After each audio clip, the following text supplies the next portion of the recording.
तो भाई आज हम बात करेंगे that time I got reincarnated as a slime vision of Coleus को। एंड गाइस ये एक 3 एपिसोड की मूवी है और इसमें अभी तक रिमरू डीमन लॉर्ड भी नहीं बना है। ऐसा समझो कि एक साइड स्टोरी है। और हाँ, मांगा का 125 चैप्टर रिलीज होने के बाद मैं जल्दी अपलोड कर दूंगा। और इस वीडियो में ज्यादा नहीं पर 80 लाइक का टारगेट है तो करवा देना। एंड अब बढ़ते हैं एपिसोड की ओर। तो हम एपिसोड की स्टार्टिंग में एक फ्रोजन बॉडी को देखते हैं और वहाँ पे डीमन लॉर्ड ल्यूमिनस भी होती है। वो उसे कहती है कि तुम बहुत ही स्पेशल हो और मेरी फेवरेट, और ये कहती है कि मैं तुम्हारी हर विश पूरी करूंगी। फिलहाल अब सीन शिफ्ट होता है और हम लोग रिमरू को देखते हैं, जहाँ पे वो बताता है कि वो टीचर की जॉब से रिटायरमेंट लेने वाला था, लेकिन उसी दिन उसको यूकी ने बुला लिया कुछ बात करने के लिए। और अब शाम हो जाती है और हम यूकी और रिमरू को देखते हैं, जहाँ पे यूकी रिमरू को कहता है कि देख के लग रहा है तुम काफी फ्री हो रिमरू। लेकिन रिमरू कहता है कि ऐसा बिल्कुल भी नहीं है, उसे अभी टेम्पेस्ट वापस जाना है और वहां पे जाके बहुत से काम करने हैं। तो यूकी कहता है कि वेल सच बताऊं तो किंगडम ऑफ कोलियस में बहुत सी चीजें गलत चल रही है, तो उसके बारे में बात करनी थी। जिस पे रिमरू कहता है कि मैंने बताया तो सही, मैं बिजी हूँ, खैर छोड़ो, बताओ कि किंगडम ऑफ कोलियस आखिर है कहाँ। जहाँ पे यूकी बताता है कि द होली एम्पायर और किंगडम ऑफ इंग्रेसिया के बीच में है। एक्चुअली में ये फाइट दो भाइयों के बीच में है। तो रिमरू यूकी से पूछता है कि क्या तुम मुझे बताना चाहोगे कि उन दोनों भाइयों के बीच में क्या हुआ है। जिस पे यूकी कहता है कि मैं ये बात किसी को भी नहीं बता सकता, भले ही वो मेरे कितने ही करीब क्यों ना हो। इनफैक्ट रिमरू तुम्हें भी नहीं बता सकता मैं, जब तक तुम मेरी मदद के लिए हाँ नहीं करते। तो रिमरू कहता है कि ओ ये तो बहुत बुरा हुआ, ये बात है तो फिर ठीक है। लेकिन जिस पे यूकी कहता है कि इसका मतलब आप मेरी मदद करोगे तो सुनो। लेकिन रिमरू कहता है कि एक सेकेंड, मैंने अभी ऐसा कुछ भी नहीं कहा। लेकिन तब तक तो यूकी बताना शुरू कर चुका होता है। वो कहता है कि ये दोनों भाइयों की जो फाइट है, इवन उसे गिल्ड भी नहीं इग्नोर कर सकती।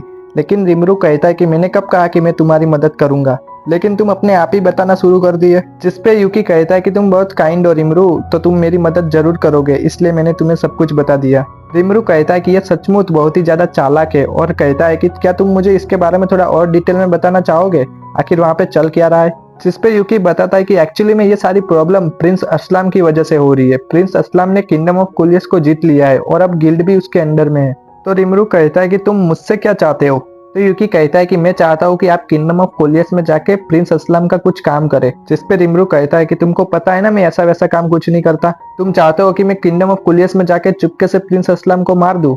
जिस पे यूकी कहता है कि बिल्कुल भी नहीं, हम आपसे इस तरह का गंदा काम बिल्कुल भी नहीं करवाना चाहते।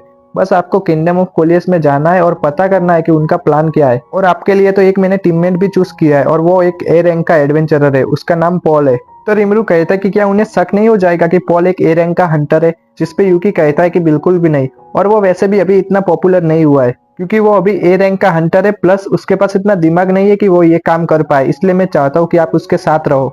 जिस पे रिमरू कहता है कि तुम चाहते हो कि मैं वहां जाऊं और पता करूं कि कौन सा भाई सही है, ताकि तुम उसकी साइड ले सको। जिस पे यूकी कहता है कि हाँ बिल्कुल सही, तुम मदद करोगे ना।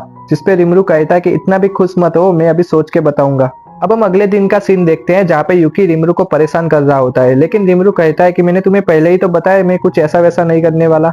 लेकिन तभी पीछे से जिफ और मिस टिच आती है। मिस टिच कहती है कि ग्रैंड मास्टर यूकी, आपका क्या काम पड़ गया कि यहाँ पे आना पड़ा। यूकी कहता है कि आपके रिमरू सेंसे कुछ दिन के लिए छुट्टी पे जा रहे हैं, तो इसलिए मैं यहाँ पे आया हूँ। मिस टिच कहती है कि रिमरू सेंसे कहाँ पे जा रहे हैं, मैं जानने के लिए एक्साइटेड हूँ। जिस पे रिमरू कहता है कि वेल मैं श्योर तो नहीं हूँ, इनफैक्ट अभी यहाँ पे और भी जगह एक्सप्लोर करना मैं चाहता हूँ। तो जिफ कहता है कि किंगडम ऑफ कोलियस कैसा रहेगा, वो काफी अच्छा नेशन है आपके लिए, और तो और मैं आपके लिए एक रिकमेंडेशन लेटर भी लिख सकता हूँ, ताकि आपको वहाँ पे कोई दिक्कत ना हो। अब बेचारा रिमरू यहाँ पे फंस चुका था और कहता है कि जैसी आपकी मर्जी। और अगले सीन में हम देखते हैं कि जिफ यहाँ पे रिमरू के लिए लेटर लिख रहा होता है। जिफ कहता है कि ये बताओ यहाँ पे नाम क्या डालना है, रिमरू लिख दूं क्या या फिर कोई स्पाई वाला नाम। अब ये सुन के दोनों ही शॉक थे, क्योंकि इस बारे में इन्होंने किसी को भी नहीं बताया था। जिफ कहता है कि अगर तुम किसी किंगडम में इन्वेस्टिगेशन के लिए जाना है तो अच्छा रहेगा कि तुम कोई फेक नाम का यूज करो। जिस पे यूकी कहता है कि सच में जिफ, तुमसे कुछ भी नहीं छुपाया जा सकता।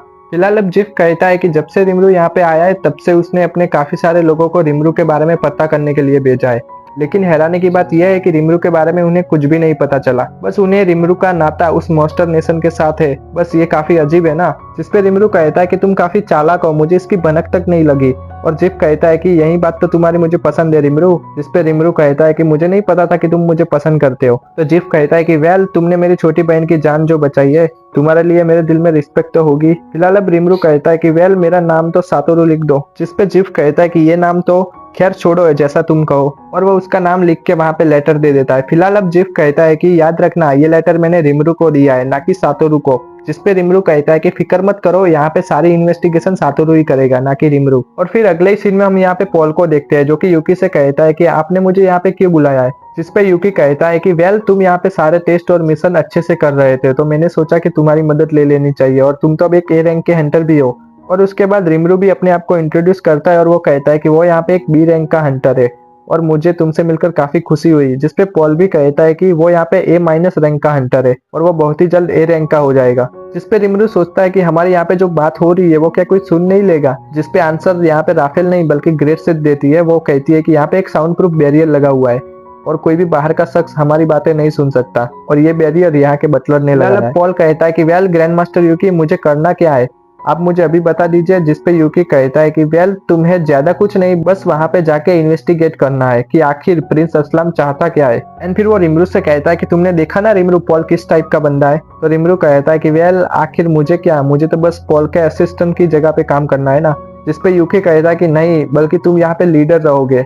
और ये सुन के रिमरू बेचारा कहता है कि क्या, लेकिन वो तो ए रैंक का है ना। जिसपे यहाँ पे पॉल कहता है कि रिमरू में थोड़ा सा डिटेल चीजों में कच्चा हूँ तो वो सब काम तुम्हारे ऊपर है। जिसपे रिमरू कहता है कि सच में ये पॉल किसी काम का नहीं है।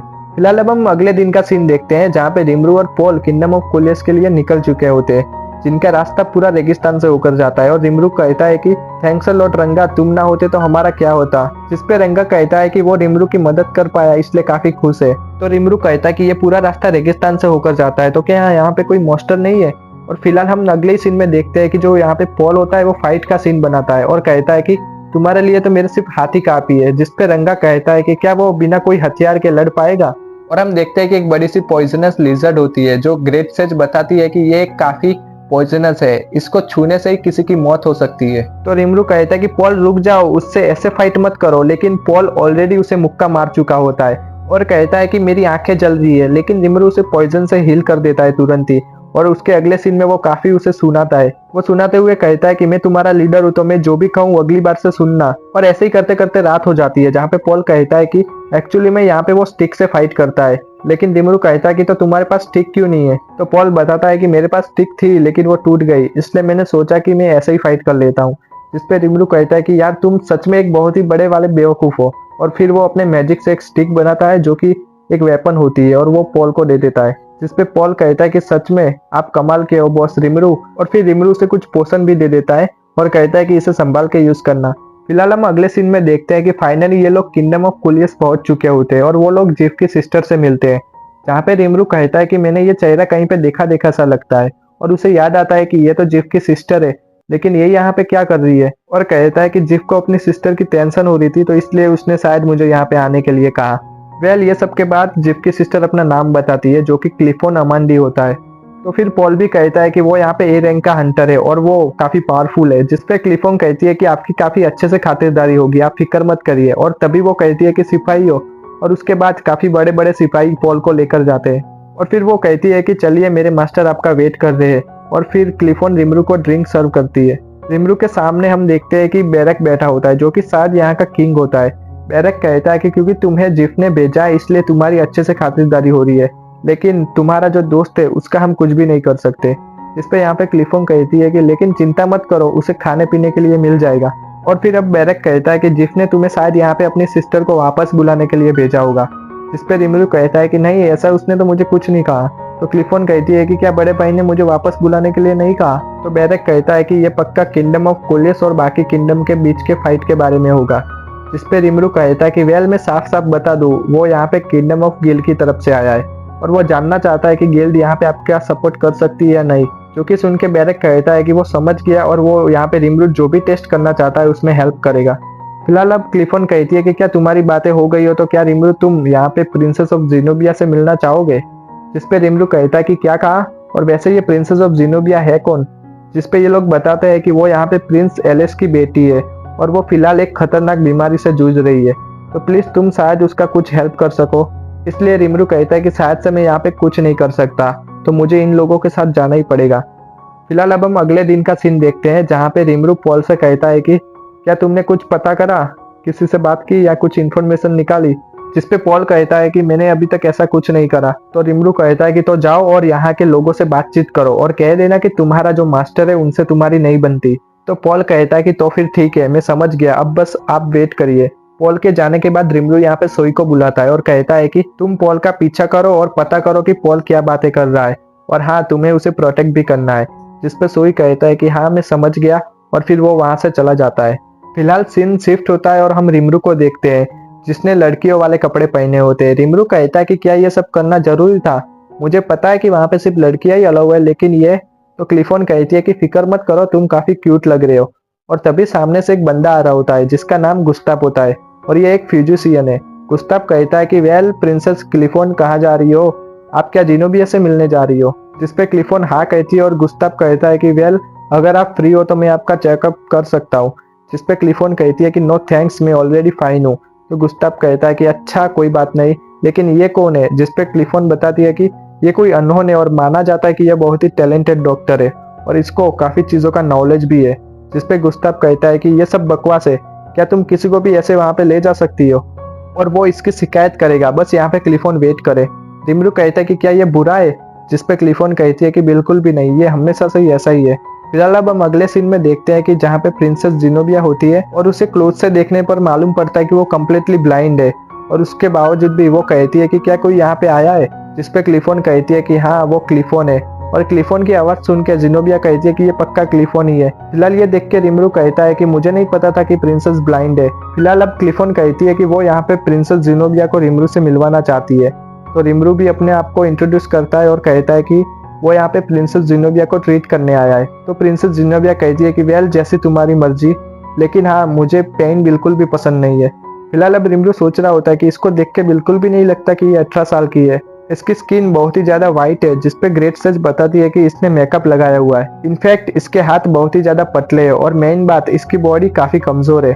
तो रिमरू कहता है कि वेल क्या कॉन्सिडेंस है, मुझे भी पेन बिल्कुल भी पसंद नहीं। और वो यहाँ पे जिनोबिया के पास जाता है चेकअप करने के लिए और कहता है कि अब मैं स्टार्ट कर रहा हूँ चेकअप करने के लिए। जिसपे ग्रेट सच बताती है कि बाहर से उसे कोई भी दिक्कत नहीं मालूम पड़ रही, इनफैक्ट वो परफेक्टली नॉर्मल है, लेकिन उसके बावजूद भी उसकी हालत खराब है। जिसके बाद रिमरू यहाँ पे उसका ब्लड लेता है चेक करने के लिए, साथ ही साथ उसे पेड भी करता है ताकि जिनोबिया का कोई पेन ना हो। फिलहाल अब ग्रेट सच बताती है कि उसे प्रॉब्लम मिल चुकी है, एक्चुअली प्रिंसेस जिनोबिया को यहाँ पे न्यूट्रिशन की कमी है। रिमरू कहता है कि क्या सच में? इसके लिए हम क्या कर सकते हैं? तो ग्रेट सच बताती है कि नॉर्मल मेडिसिन इसके ऊपर काम नहीं करेगी, इसलिए हमें इसे हनी देना होगा, जो कि एकदम परफेक्ट रहेगा प्रिंसेस के लिए। जिसके बाद रिमरू यहाँ पे हनी निकालता है और कहता है कि ये रही तुम्हारी मेडिसिन। जिसको सुन के जिनोबिया कहती है कि मुझे कड़वी चीजें बिल्कुल भी पसंद नहीं है। इसलिए प्रिंसेस जिनोबिया कहती है कि वो इसे पहले अपनी मेड से टेस्ट करवाना चाहती है, और उसकी मेड उसे जैसे टेस्ट करती है और कहती है कि सच में इसका कोई जवाब ही नहीं। और ये सुन के प्रिंसेस जिनोबिया भी कहती है कि क्या सच में?